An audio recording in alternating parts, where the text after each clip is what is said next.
네, 이슈 플러스 배우 구혜선, 안재현 부부 이혼 논란 얘기 해보겠습니다. 장한지 기자 나와 있습니다. 장 기자, 이게 뭐 어떻게 된 얘기인가요? 네, 배우 구혜선이 18일 오전 자신의 인스타그램에 네. 남편인 안재현이 이혼을 원하고 있지만 이제 본인은 가정을 지키겠다는 글을 올렸습니다. 네. 권태기로 변심한 남편은 이혼을 원하고 저는 가정을 지키려고 한다. 남편 측으로부터 보도 기사를 낸다고 하는데 전혀 사실이 아님을 알려드린다는 내용입니다. 네. 이와 함께 구혜선은 안재현과 나눈 문자 메시지도 공개했습니다. 네. 공개된 문자 메시지엔 결혼할 때 설득했던 것처럼 이혼에 대한 설득도 책임지고 해달라는 등의 내용입니다. 네. 같은 날 오후 구혜선과 안재현의 소속사인 HB엔터테인먼트는 두 사람이 여러 문제로 결혼 생활을 유지할 수 없는 상황에 이르렀다면서 진지한 상의 끝에 서로 협의해 이혼하기로 결정했다는 보도자료를 냈습니다. 이게 뭐 구에서는 가정을 지키겠다고 하고 소속사는 합의 이혼하기로 했다 하고 이게 누가 맞는 건가요? 네, 일단 구혜선의 주장만 보면 네. 이혼에 합의하지 않을 것으로 보입니다. 네. 구혜선은 어제 오후 법률 대리인인 법무법인 리우를 통해 공식 입장을 밝혔는데요. 네. 구혜선은 안재현과 이혼에 협의한 바는 있으나 이혼에 합의한 적은 없다. 네. 현재 안재현과 이혼할 의사가 전혀 없으며 혼인 파탄에 관한 귀책 사유도 전혀 없음을 알려드린다는 내용입니다. 네. 나아가서 구혜선은 안재현의 결혼 권태감과 신뢰 훼손, 술에 취한 상태에서 다수 여성과 긴밀하고 잦은 연락 등의 이유로 심한 스트레스를 받아왔다는 내용도 담겨 있습니다. 네. 구혜선의 법률 대리인은 구혜선이 합의 이혼을 위한 절차를 진행하고 있었던 것은 사실이나 네. 어머니의 정신적 충격과 건강 악화, 가정을 지키고 싶은 마음에 이혼에 합의할 의사가 없음을 이미 SNS를 통해서 명백히 밝혔다고 재차 강조했습니다. 네. 이게 뭐 법적으로 두어 가지가 궁금한데 일단 안재현도 어쨌든 이미지를 먹고 사는 배우인데 뭐 저런 식으로 변심을 했다느니 뭐 술 먹고 다수 여자들이랑 긴밀하게 연락을 했다느니 이런 건 뭐 어쨌든 명예훼손 이런 거에 해당할 소지는 없나요?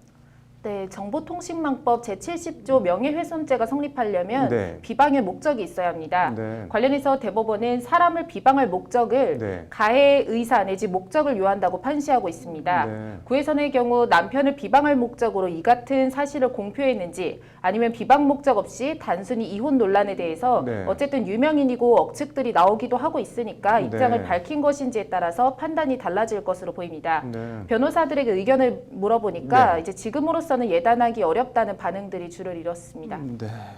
그리고 어쨌든 안재현이 이혼을 원하는 거는 팩트인 것 같은데 그러면 안재현이 원한다고 해서 이혼을 할 수 있는 건가요? 어떤 건가요? 네, 일단 민법 제840조 제1호부터 6호까지는 이제 우리가 흔히 아는 배우자의 부정행위 등 6가지의 재판상 이혼 사유에 대해서 나열하고 있습니다. 네. 관련해서 우리나라는 혼인 파탄의 책임이 있는 사람이 청구한 이혼을 받아주지 않고 있는 이른바 유책주의를 채택하고 있는데요. 네. 쉽게 말해서 바람 피운 사람이 나 이혼하고 싶어 하고 이혼 소송을 내도 허가하지 않는다는 겁니다. 네. 지금까지 구혜선이 바람을 피웠다라는 등의 내용은 전해지지 않고 있어서 네. 이제 안재현이 원한다고 해서 안재현 뜻대로 이혼할 수는 없는 상황입니다. 네. 김민성 이혼 전문 변호사의 말을 들어보시죠. 네.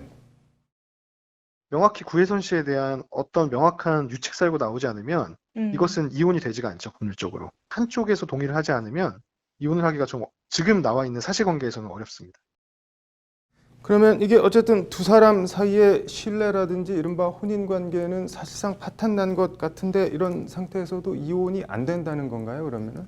네, 이 부분 관련해서는 민법에 적시된 이혼 사유 제3호 배우자에 대한 부당한 대우 네. 이것이나 아니면 제6조, 제6호 그 밖에 혼인을 계속하기 어려운 중대한 사유와 있을 때와 연관이 됩니다. 네. 부당한 대우는 말 그대로 폭언이나 폭행 등 부당한 대우를 말하고요. 네. 제6호 중대한 사유 관련해서는 법원은 회복 불가능한 정신질환, 과도한 신앙, 성적 불능, 성교 거부, 배우자의 범죄 행위, 낭비 등을 중대한 사유로 인정하고 있습니다. 네. 단순히 나 쟤 싫어졌어, 같이 못 살겠어 이런 사유로는 이혼을 허가하지 않고 있는 건데요. 네. 지금까지 나타난 사실만 보고서는 네. 이제 구혜선이 이혼에 합의하지 않는 한 안재현이 재판상 이혼을 구해도 성립하지 않는다는 게 대체적인 의견입니다. 네. 김보람 이혼 전문 변호사의 말을 들어보시죠. 네.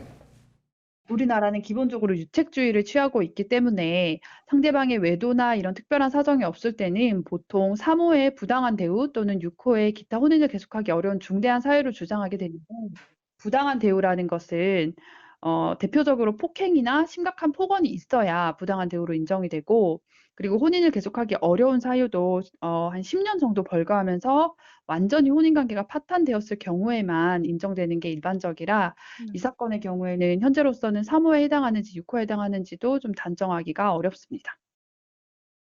종합하면 현재로서는 네. 안재현이 구혜선에 대해서 혼인 관계에 파탄을 낸 책임이 있을 만한 행위가 있었음을 공개하거나 입증하지 못하면 네. 이혼은 어렵다는 게 법조계의 대체적인 의견입니다. 네, 뭐 제일 쓸데없는 게 연예인 걱정이라고 하는데 아무튼 당사자들 둘이 잘 해결을 했으면 좋겠네요. 오늘 잘 들었습니다.